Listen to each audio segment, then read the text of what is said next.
Podcasters. Podcasting Smarter is the official podcast from Podbean, featuring podcasting interviews, best practices, and helpful tips.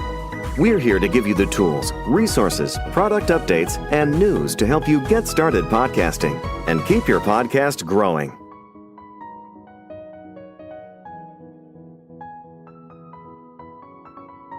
Hello, everyone, and welcome back to our Podcasting Smarter Live series. My name is Norma Jean Belenke. I'm the head of events here at Podbean, and we're so excited to be joined by James Cridland today. I'm going to read our brief intro, kind of explaining the event, and then we'll have a conversation with James. We're going to talk about tools, AI tools to get you started to relaunch your podcast, and just some really amazing technology that you can use to streamline your production so that you can avoid burnout and get yourself set up for success with your podcast. We are so excited. So here we go. Welcome back, everyone, to Podcasting Smarter and our December live event, Revitalize Your Podcast in the New Year, AI Podcasting Tools with radio futurologist and editor of Podnews, James Cridland, where we're talking about how the future of podcast technology can help launch or relaunch your podcast. For those of you who may be joining us for the first time, Podcasting Smarter has live stream sessions like this one with top podcasters and experts throughout the industry. We also have exclusive recorded episodes on the Podcasting Smarter podcast, so make sure to check that out as well. This event is leading up to January's big launch month here at Podbean with a series of events in January, all about launching and helping you maintain a sustainable, successful podcast. So check that out. Make sure to mark your calendars in January. We've got a lot of really cool stuff coming up. And Podcasting Smarter is brought to you by Podbean. We're a podcast hosting and monetizing platform and home to over 640,000 podcasts. To start your podcast, head over to podbean.com today. And now we'll jump in and get started. Hi, James. Hey, it's great to be here. Likewise, we are so happy that you're joining us here today. So firstly, before we jump in on tools and AI, tell us a little bit about yourself, for everybody out there who isn't familiar, which may not be anyone, let's be honest. So for anybody who isn't familiar with Podnews, just a little bit about that. And what is a radio futurologist? Because I think that's something where, we're talking about emerging technology. This is something where, you've really studied and paid attention to trends and technology as it comes out. And so in terms of predicting trends and riding the wave of what's available, we're just so excited to talk to you today. No, well, thank you so much. Yes, so I write a daily newsletter, which is all about podcasting. It's called podnews.net and it's free and you can get it every single day. And that contains, news and information about podcasting, hints and tips about things that you can do to improve your podcast or just find out how other people are doing in terms of numbers and all that kind of thing. So, and I've been doing that for 5-6 years now. So every single day, I'm looking forward to a holiday one day. That will be a nice thing. And as you say, I call myself a radio futurologist. I've been working in radio for over 30 years now. When I started in radio, we were using vinyl records and you edited on pieces of magnetic tape, which you cut into bits. So if you wanted to de-um a conversation and take an out, and it was literally getting a razor blade and actually slicing out the and sticking it on the floor and then sticking the tape back together again. So the world has changed an awful lot since. But I help radio companies understand what the future is there. Yeah, absolutely. I mean, Podnews is like the source of news within the podcasting industry. So you definitely also have your finger on the pulse of the podcasting industry as well. So I think it's really fun, kind of both, and then that intersection. I want to start off talking about transcription.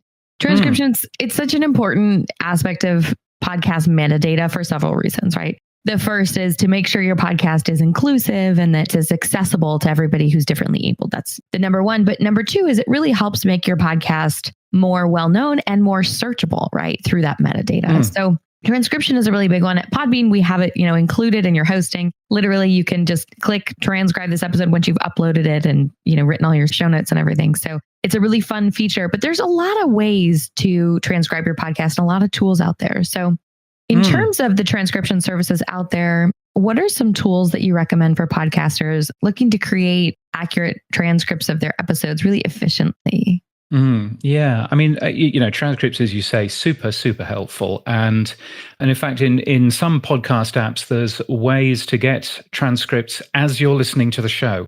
You can sit there and they just come up as if they're closed captions on the telly. And that's super helpful if you're standing waiting in a queue in the supermarket or something. You can keep on consuming a podcast, but not necessarily have your headphones in. So there's some really interesting things there. Pod being one of the companies that supports that. So if you're using a supported podcast app, you can absolutely see the words as you listen. It also means there are some really interesting tools like steno.fm, steno.fm, which enables you to just look and read any podcast which is out there, which is using transcripts. So all of a sudden, I use it every single day to work out what various industry podcasts are saying, make sure that I've understood what they've ended up saying. It's far faster sometimes just to have a quick scan through and quick search through to find out what people are actually saying. So, super helpful transcripts. And of course, Google understands a transcript as well. So you're much more likely to be found by someone if you've got a transcript on your website, if you've got a transcript for each individual episode. And even Apple Podcasts is using transcripts as well to help people find shows. So there's a bunch of all of this kind of thing. I think Podbean has arrangements with rev.com and a couple of others as well. There's a free podcast transcription website, which is called freepodcasttranscription.com. You can't easily forget that. freepodcasttranscription.com. It's from one of your competitors, Spreaker, but it works completely in your browser and it's completely for free. It gives you the SRT file, which is the file that you need to work on, and that'll work with any show.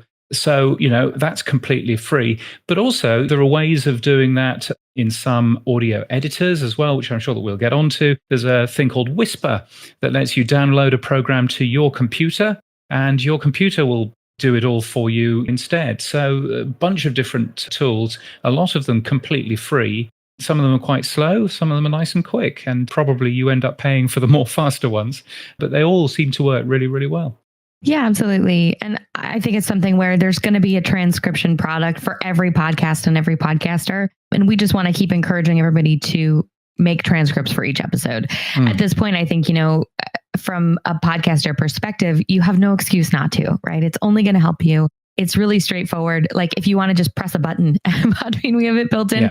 Like you're saying, James, there's so many tools out there, but it also helps with search. And I think that there is this kind of human element of visually scanning text, right? Or having, if you listen to podcasts all day, every day, right? Having that moment where maybe the words while the captions, while you're reading them, help you understand the podcast better. That also is a really big aspect as well. Yeah, absolutely. And if your first language isn't English, it's quite useful to see the English written down and to be able to understand it clearer. So there's all kinds of reasons why transcripts are a good thing. The best transcript tools allow you to edit them.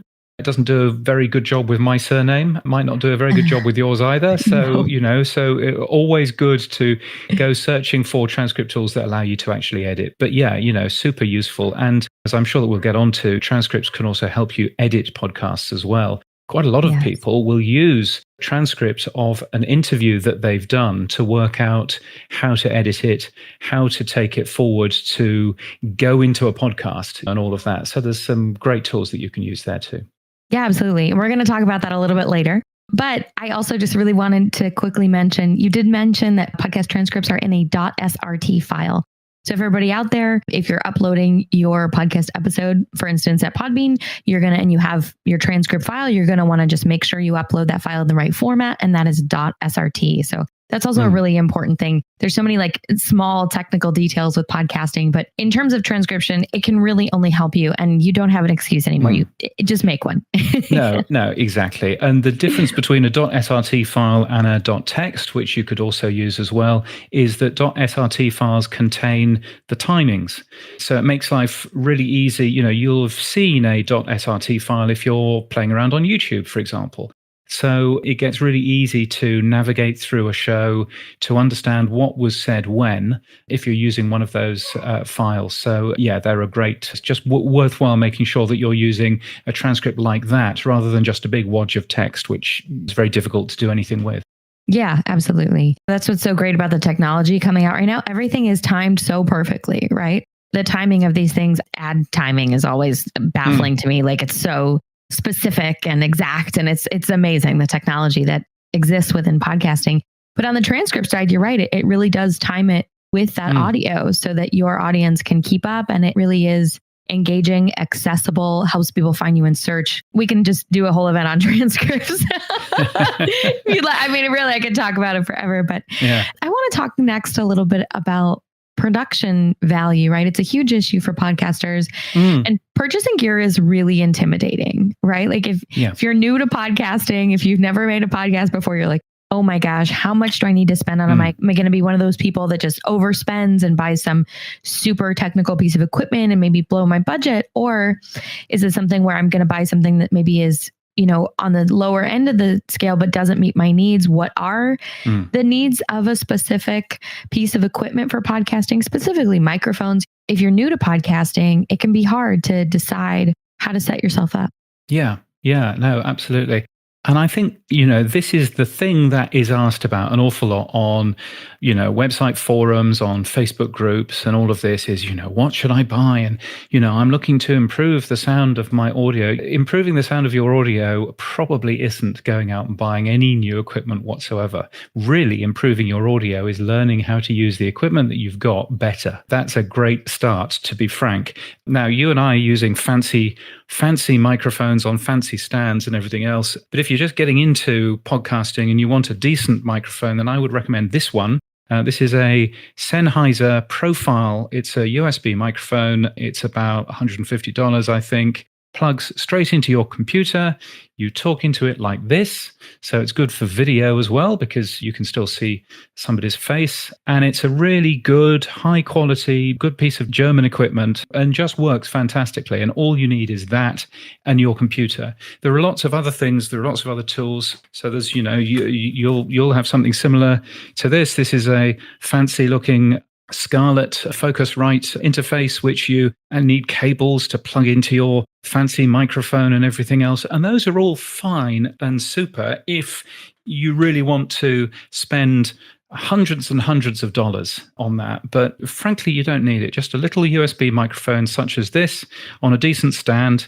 Don't use something like this. This is that's a silly idea. But just on a decent stand, that will do the job for you absolutely fine. But learn how to use it. And that means being this sort of distance away from your microphone. So a hand's width is normally a good plan. Make sure that you've got a nice quiet room. Make sure you've got the windows closed normally. I've got my window open because it's really hot. As you're saying that, I'm like, I need to move further away from my mic. Yeah. So it's really, really hot in here. But yes, make sure that you've got a quiet room. Make sure that it's not all glass and bare walls. Throwing up a rug or throwing up even a bed sheet will actually help deaden any echo. So using all of that stuff, and even just the basics of learning how to talk into a microphone, you would be surprised how many people have one of those Blue Yeti microphones and they talk into the end like I'm doing here. Don't talk into the end of a Blue Yeti microphone, because a Blue Yeti is a side microphone, not an end microphone. Yeah. I've got one. I've got one there you go. It has its stand built in, which is great. It's a mic for podcasting. Yeah. And it has, different patterns on it. So you can go mono, I think it is. Yeah. So for two people, the whole room. You're right. There is that instinct to kind of angle it and speak into it like you would the mics that we're using, which are Shure MV7s. Yes. And it's something where, you have to pay attention to what mattered. No. Right? You didn't expect me to pull this out, did you? It's definitely important to get familiar with the gear that you have. I think that's a really important aspect. Yeah, so you really don't need to spend an awful lot in terms of that. A decent microphone of the region of around $150 US. A USB microphone these days is absolutely fine. If it's just you, if you're doing interviews with lots of other people, then of course you need more tools and you need to think a little bit differently. But most people are starting with just a microphone and just them, and that works absolutely fine. And if you're doing your recording remotely, if you're interviewing somebody as we are here today, that is literally all that you end up needing. So there's that. And I guess the other thing that I would say is if you are recording guests and talking to people using a remote recording tool such as this, then make sure that you're using a remote recording tool such as Restream or such as Descript or such as Riverside or CleanFeed. Don't just use something like Zoom or Skype because those don't sound great. And you can really tell the difference once you start using a proper tool. So those are always the tools to end up using. Yeah, absolutely. I think that's a really important point as well. The program, if you're remote recording, is a really big one because you want to make sure different tracks are captured, all that good stuff as well. And I think also just something that you said I'd like to bring attention to is the difference between a USB or a traditional like cabled mic, right? Yeah. I think it's something where you don't have to have a super technical knowledge. You can literally get a microphone that plugs in via USB to your computer. So you can do it all from your computer, which is really great. Yeah. And those work really, really well. And yes, of course, you can buy the microphones that we both have USB and XLR. Right. So if you want to interview 3, 4, 5 different people in one room and you've got lots of cables running all over the place, and those are absolutely fine, but you don't necessarily need that all the time. So having the option is usually a good plan too. Yeah, absolutely. Shout out to our friends at Shure. I love my MV7. It's a great microphone. But like you said, there's so many good options out there. And yes. Well, I will shout out to your friends at Shure. I paid for this. Well, I mean, I think it's something where there's so many cool kinds of gear. It's interesting because there's going to be a microphone for every podcaster, every budget. Yeah, absolutely. And actually, I travel with a little Shure MV88, which is this big. It's a tiny little microphone. And I travel with that rather than traveling with this great big thing. And, I have to record a podcast every single day. And so making sure that I've got a little portable microphone, which is just thrown in my rucksack, that works absolutely fine as well. So you might find that if you're doing an awful lot of recording off site, then something large and clunky such as one of these doesn't necessarily do the trick. So that's another thing just to have a think about. Yeah, absolutely. I think the portability, and I've seen you, on the road with, standing in a corner or interviewing somebody on the fly. I think it is important to remember the use case of how you're going to use your microphone, right? If you're doing an interview in the field or like at a podcast conference, which is a big thing, right? You're out and about and you're interviewing people at industry events for podcasting. It's something where you want, you don't want to have to drag everything around with you and all of that. I've definitely been stopped a few times going through airport security. What is that in your suitcase? It's my microphone. Yes, exactly. Yeah, I think the US TSA broke mine. Oh gosh. So yes, I had a very fancy Rode Podcaster microphone, great big thing, and yes, and I think that did not survive the TSA going, what is this large metal thing in this man's case? Yeah, no, that's definitely happened to me. Every time I go through, because you don't want to necessarily check your gear or anything, and so I'll bring my microphone and my check-in when I travel, and it's definitely something where, and every time they're like, what is going on? I'm like, we're in podcasting. And they're like, oh, and then of course you get the inevitable. And this is what's so great about podcasting. Once you say, oh, I work in podcasting or I have a podcast, TSA is even excited to chat with you about it. So yeah, I think the last time I was into the US, they were saying, why are you here, foreign man? What are you going to do? And I was saying, I'm going to a conference. What's the conference about? Podcasting. Oh, cool. So, always gets excited. Exactly. There's always a way to break the ice in podcasting. And so I want to talk next a little bit about editing. So, I've started to say this to anybody I meet in podcasting. You're going to find out really quickly whether you love or you hate it, right? You're going to find out really quickly whether you love editing or whether it's just like, how can I minimize the workload on this? Can I outsource it? What are the programs? So there are some incredible tools out there in terms of what's possible for podcast editing. And first, I just want to we're probably going to use the term DAW a couple of times. It's Digital Audio Workspace. So if you hear that acronym, that's what it means. That's what that means. That's what that means. And so when podcasters are picking an editing product or a DAW, what are some factors in terms of features and things to look out for in terms of tools you want to edit your podcast? Yeah, I mean, and it really depends on the sort of thing that you want to put together. If you are recording a straightforward interview with, one other person, you might be better not using a fancy audio editor at all. You might be better just using a tool such as Descript or Eddie from Headliner or Alitu have one of these services as well. These are all services which you edit literally by taking a Word document. It's the transcript of your interview, and you just delete the sentences that you don't want, and it will automatically do all of the audio editing for you.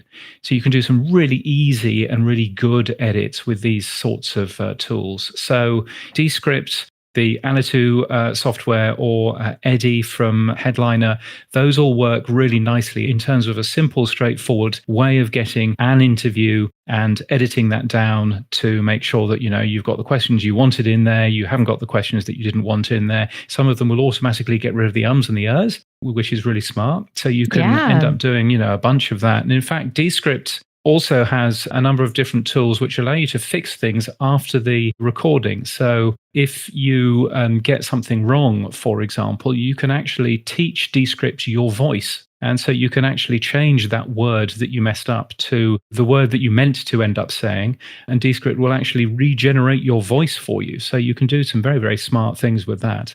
But those are really simple, straightforward tools. And then you've got more complicated tools. Audacity is one that's talked about an awful lot, which is a free audio editor. It's hugely difficult to use. It's a complicated thing to learn how to use. If it was me, I would probably recommend a tool such as Hindenburg.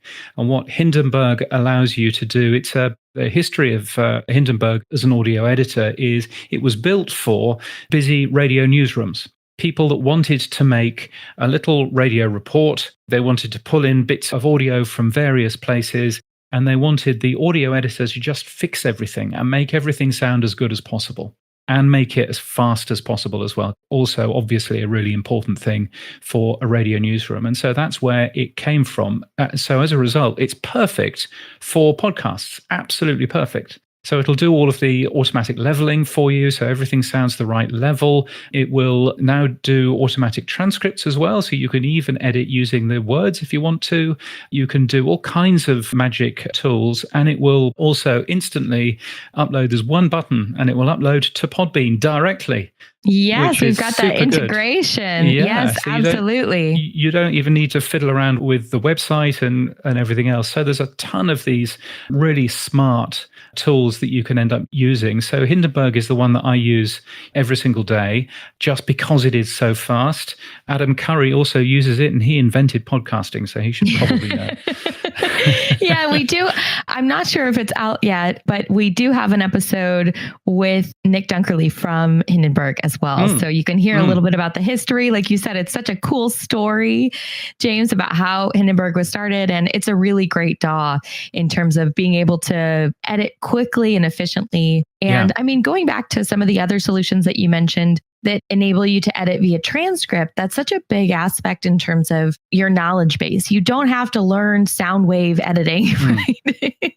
to be successful podcasting. And I think that's so intimidating to a lot of podcasters starting out, because you start a podcast because you want to say something, because you have a message, because there's a community that you want to build or reach out to, that you want to market your business. Maybe you want to tell stories. And so in terms of creating that audio sound and being able to just simple cutting and pasting in terms of editing, just making sure, somebody said an or a but or used a crutch word, just being able to pull that out and get something on your show is so important.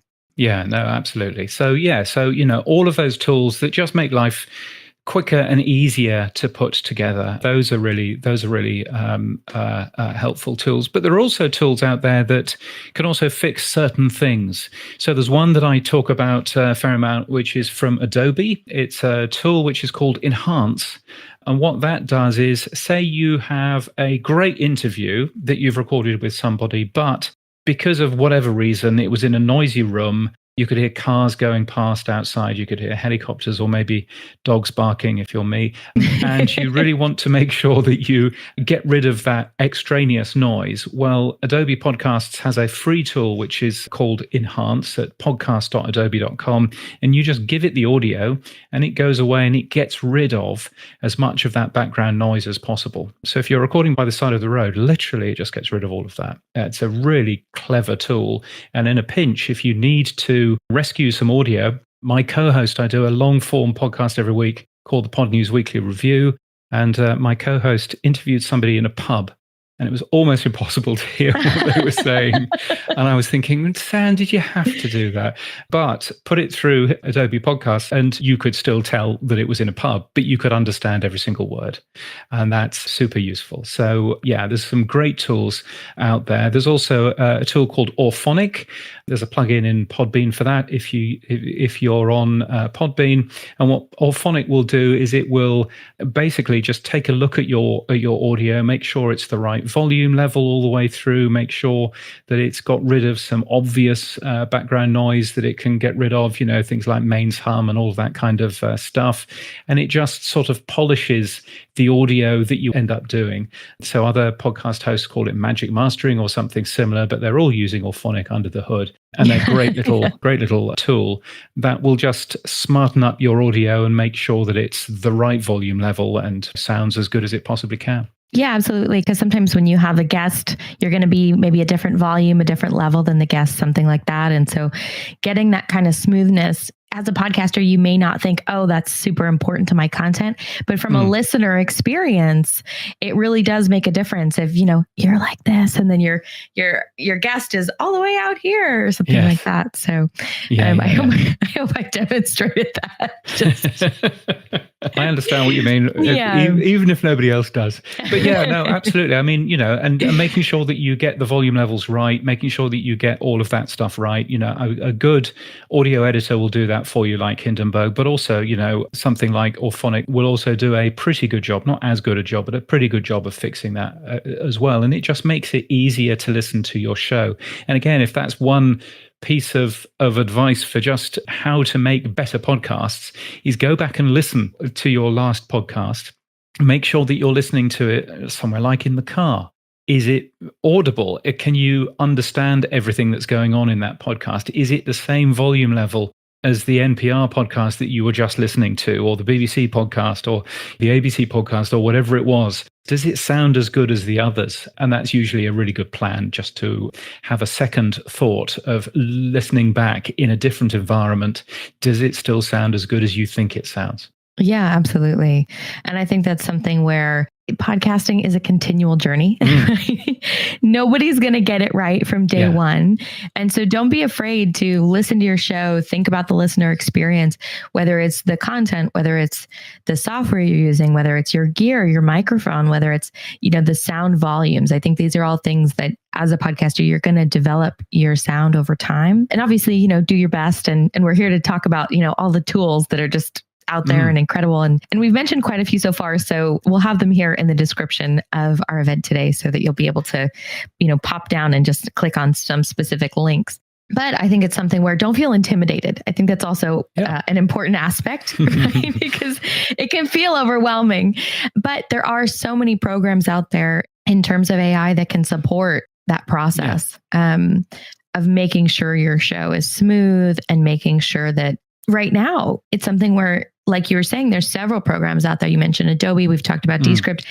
If you make a mistake, not even you said too many words and you had to redo it over. If you said the wrong word and you didn't re-record it into the right word, you can change it now. Yeah, no, absolutely. So there are tools that let you do all of that kind of stuff. It can make life an awful lot easier. I mean, I have to say, again, it does come back to knowing what you can do with the equipment that you have. And you don't necessarily need to go out and spend hundreds of pounds on, or hundreds of dollars on, new equipment. Or indeed on new software. Again, you'll get lots of people asking about plugins for your audio editor to just make that audio sound a little bit nicer. Most of the time, I always point to the radio industry, and I point to the amount of radio listening, particularly in the US and here in Australia, that happens on AM. and you go, that's not great audio quality, but you know what? It's good enough. And that's why people are listening. Yeah. And I think a lot of this is making sure that your audio quality is good enough, not that it's as perfect and as polished as anybody else, but make sure that it's not annoying. Make sure that it's good enough to have a listen to. And that is absolutely where you need to be.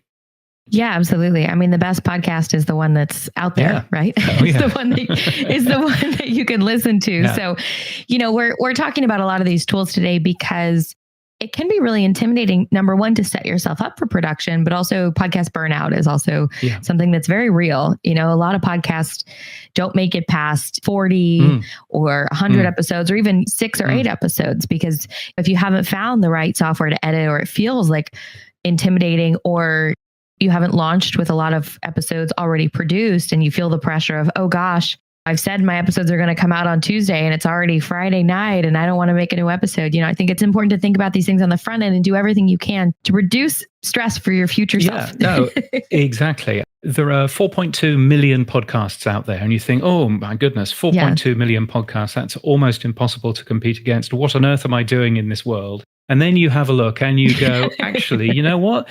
The total amount of podcasts uploaded in the last week, 212,000. That's a significantly better number than 4.2 million. So there are lots of shows out there, but actually those shows that are being updated, those shows which are being continually worked on, is much, much smaller. Now, obviously, there's audio fiction and documentaries which are evergreen, which can stay there forever. So that's not necessarily saying that anything's bad if it's not been updated. But I think there's an awful lot of worry out there in terms of just the amount of competition which is out there. And actually, there really isn't an issue there. It's much more focused. And I think you're absolutely right to bring up workflow.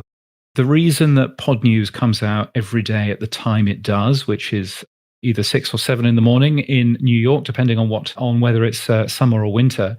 The reason it comes out at that time is nothing to do with the fact that it's a good time to send out a newsletter in New York. It's got everything to do with the fact that it's 9 o'clock at night here. And I know that if I'm working for someone else, I can still get my newsletter out in the evening if I needed to. Similarly, the reason why the format of the newsletter is the format that it is because it was the simplest, most straightforward way that I could make something that I was proud of, and do that repeatedly again and again and again, because consistency is all that really matters here. So a lot of this comes down to workflow and how easy can you make it on yourself. That's why I use tools like Hindenburg, because they're far easier than using a more complicated tool. Yes, I might get a slightly better output out of it, but at the end of the day, it's the easy straightforwardness of it all is really important. And that's why we keep on doing what we do. And getting the workflow right is a really important thing. Yeah. Yeah, absolutely. And there is a program for every podcaster, right? And there's a podcast for every listener. So I think specifically with Podnews and the work that you do, it's so time sensitive. It's really about making sure that you have those systems in place, which is why I'm just so thrilled that you're joining us today. There are those times where maybe for everyone out there, somebody out there, you're working on a podcast that's like a beautiful narrative nonfiction journey, and you want to spend hours and hours and hours right? Doing the sound design and edit and maybe even composing original music. Like there are podcasts out there like that. And so it's really important to consider the kind of show you want to make, who your audience is, right? Specifically for news shows, it's super time sensitive. I mean, for Podcasting Smarter, our official podcast here at Podbean, we're a weekly podcast. So it's the same, right? A lot of our content is evergreen. It's talking about new features, which we're always excited to chat about, that kind of stuff. But a lot of it is how to build your audience, tools that are coming out, industry interviews, all that kind of stuff. So it really depends on what you are comfortable with, what you can create in terms of a sustainable production process, and setting that up for yourself. Yeah, absolutely. Right? Absolutely. And so all of these tools are there to make life easier and take out some of the drudgery. Yes, the drudgery. And so, I mean, I've written a lot of the tools that I use to publish my podcast myself, partially because I'm a bit techie like that, but also partially because anything that can save me a little bit of time, one less button press, one more check that's automatic rather than a human being checking that is really important and saves me time. So I can focus more on the creativity and less on the dull button pressing, which we all have to do. But let's try and make as least time on that as we possibly can. Yeah, that's a really important aspect as well, right? When you're thinking about your podcast, it's like, how much of this work that isn't the most fun part am I okay with? Yeah. So that's a really important consideration. And in terms of using AI or automation to streamline the process of packaging audio content for your intro, outro music, sound effects, episode structure, what tools can podcasters use to really streamline that process?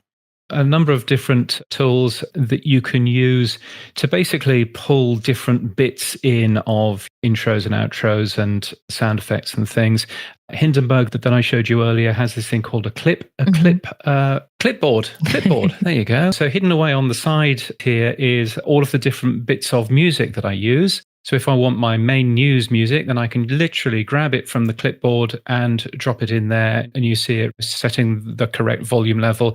If I want the music that I use for people news, for example, then I can highlight that and drag that in, and so keeping life very simple and straightforward, having all of these tools in this clipboard is really helpful. And there are things for when I make jokes and things where I have to edit things out and all of that. And I just keep them all there just to make life easier and a little bit more simple. So, so there are tools there that you can use for that sort of thing. But there's also other tools. For example, has a tool where you can literally just set a automatic intro for your show. You pull that in. Then you record your interview and it's got an automatic outro and it'll just make all of this stuff for you. And so there are a couple of tools like this which are out there. So you can use those sorts of tools if you like as well. Although frankly, as you've just seen, Clipboard, something like that is really, really easy and simple too. So there are those sorts of tools and, tools around episode structure, making sure that there's the intro. Here's the first bit to get people listening. Here's the interview. Here's the outro, reminding people to subscribe, all of that kind of stuff. Frankly, a good tool to use for that sort of thing is Google Docs. It's just to write things down and to make sure that, again, you're really consistent every single week. So you start with explaining what the podcast is for people who've never heard it before. You explain why people should be listening to this particular episode. You go and do all of the interviews. And at the end, you remind people who you are, how they can support you if that's a thing, how they can subscribe to you, how they can send you money, all of that kind of stuff. But just write it down and make sure that you say it every single week. There's a good reason why many of the TV shows that we watch are essentially the same show every single week. Murder, She Wrote, same show every single week. One of my favorites, Angela Lansbury. Angela Lansbury finds out who did it, the end. Every single week, but people watch it. I think you're forgetting that she's visiting a niece or a nephew. I think yes. That's an important aspect of the Correct. Formula. How many nieces and nephews? Correct. It's always a thing. So making sure that everything is consistent, making sure that there's a framework there is an important thing. But again, there are lots of tools to do that, but also another trick is to read, to actually go to the bookshelf and read stuff. I would recommend this book, which is by Eric Newsom. It's called Make Noise. Eric used to work for NPR a long, long time ago. He was one of the original podcasters at NPR. And this is a great book that just explains everything that you need to know about how to plan a podcast, how to put a podcast together. And one of the things that he talks about in the book, which I think is a really good thing to end up talking about, is what are the 10 words that explain what your podcast is about? And if you don't have those 10 words, then you should probably go away and have a think about what those 10 words are. So a daily update on podcasting news would be my 10 words, and that's not even 10 words. It explains what it actually says. If it is a bit more difficult and more complicated to explain what your podcast is, then you should probably hone what your actual podcast is, what your podcast is there to do, because that will be really important to just help other people understand what your podcast is. Yeah. So the 10 words, and there's a whole chapter in there, but the 10 words is a really important thing. So it's not all about technology. Quite a lot of it is just about reading, learning from people like Eric. And as you can see, there are plenty of other books hiding away behind me, and just learning a little bit more about your craft in terms of that, and listening to other shows as well. I'm always surprised how few other podcasters listen to other shows. So making sure that you're listening to a bunch of those is a really important thing too. Yeah, absolutely. And I think something that you said was really pivotal, right? Every time, introduce your podcast, because an episode for you that may be episode 50, episode 100, episode 487, right? For some listeners, that's going to be their very first episode. That's going to be their introduction to you. So make sure that, your intro is consistent. And I think a lot of these programs that we're talking about have the ability to have generic intro pre-recorded. So you can just slot it in where you need to. And then you can introduce each individual episode, right? The day for Podnews, like here's today and today's date, or the topic or guest or things like that, announcements, anything like that. But to just have that consistent formula for your show, to have the same cues, the same audio cues when you're going into an ad or when you're telling a joke or when you're having a guest interview segment is so important, because it psychologically connects your listener with what's happening. And so on a subconscious level, even they know, hey, okay, this is what's happening. And they're primed for it. They're excited for it. You're kind of training them in this very Pavlovian way, but it really works. Yeah. And a lot of this comes from the world of radio, where you're getting new listeners all the time. I used to be on the air. There were various features that I would do in the show every single day. And my program director was always telling me, James, there are new people tuning in all the time. You need to explain what this feature is. You need to explain it in a simple, consistent way every single day. And so a lot of it comes from that. And a lot of it comes from just knowing what it is that you are actually doing and doing it in a consistent way. If you listen to your favorite breakfast show on the radio, they will do the same things at the same time every day. And there's a good reason for that. And part of the reason is to make sure that you're not late for work or anything else. If the mystery voice is 10 minutes late, then you might miss your bus. So all of that is very much carefully chosen to make sure that everything is as consistent as it can possibly be, so that people know where they are with it. Yeah. And as a podcaster, I think it's something where you can use that knowledge for your own advantage, right? So you use it to create that flow of your show and to create that consistency for your listeners, so they know what they're getting and they're excited to come back for more episodes. Well, James, it's just been a pleasure today. Like I mentioned, we have a lot of links here in the description of our episode today, in the comments of a lot of the programs that we've used. So don't feel like you have to, if you want to go back and listen, this is such a information-rich conversation that we've had today. And thank you for sharing so much knowledge. But the last thing I want to talk about today is, as a radio futurologist, right? Can you share how some of these technologies are impacting the podcasting industry, opening doors, and how podcasters can really take advantage? Yeah, I certainly can. Yeah, what would I say is the future? I think that there are a few things that I would say. Firstly, we will see more use of AI. And the one thing that I would say about AI is that human beings are good things. Try not to replace human beings with AI. Use AI sparingly. Use it as you would an intern. So check on its work, check on what it's producing, make sure that it's producing the right thing. And if it isn't, then don't use it. Just be careful in terms of AI. That's a first start in terms of that. But I think that AI will particularly be helpful to all of us in podcasting in terms of advertising, and particularly around earning revenue. Yes. And I think it's going to be a big change in terms of how podcasters earn money from what we do coming up, because all of a sudden we will see artificial intelligence being used to target the right podcasts to be advertising on, but to do other things in there as well. And I think that there's some very exciting things. Not all of it will be good, but I think there's some very exciting things to come in terms of monetization tools. The other thing is YouTube, which will, I think, make quite big changes to podcasting. So over the last couple of months, we've seen YouTube expanding from just doing podcasting in the US to doing podcasting in pretty well every country in the world, across Asia. They've recently turned on the UK, and Europe is probably following soon if it hasn't already happened. So there's a bunch of exciting things happening with YouTube. Now, Don't feel that you need video because they will import RSS feeds by the end of this year. So all of that will be just fine. You don't need to go out and spend loads of money on video cameras and everything else, unless you want to, So all of that is absolutely fine. But YouTube is the second biggest search engine on the internet, only second to Google itself. And what YouTube also is YouTube Music is a must install. It's one of those programs that has to be installed on all new Android phones.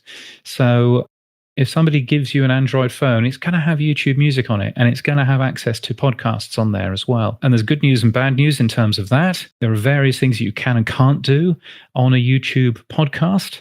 Putting advertising in them is one of the things that you can't do. So just be cautious about that. But I think that YouTube is going to be really interesting when it comes to podcasting. Who knows? Maybe it's going to be a second wind of new people finding podcasts. Because at the end of the day, 55% of Americans don't listen to podcasts every month. So yes, 45% do, and that's a lot of Americans. But we've still got so many more people that we could actually get tuning in. And the same here in Australia, where I'm speaking from, same in many countries across the world.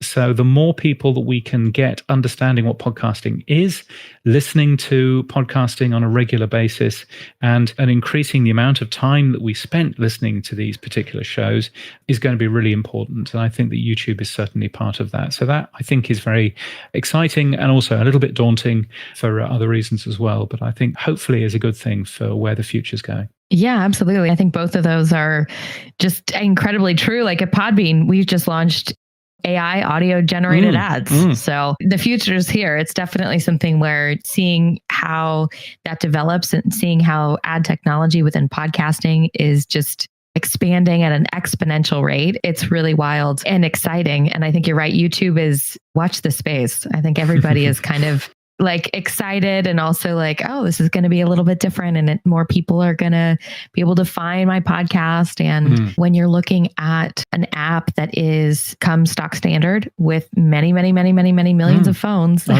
there's a built-in audience there that is exciting potentially to capture for many podcasters out there. I think it's going to be really, really interesting to watch. And Google, unfortunately, has a history of getting very excited about something and then within a year, shutting it down. So here's hoping that they won't do that. But I think from that point of view, I mean, anything that gets people to use YouTube Music more is going to benefit YouTube anyway. But they've also got opportunities for all of us to earn more money from the way that YouTube works currently. Yeah. YouTube is funding an awful lot of creators across the world. And I think it's going to be really interesting seeing what they bring to the podcast infrastructure there as well. So there's certainly an interesting time for all of us in the podcast industry.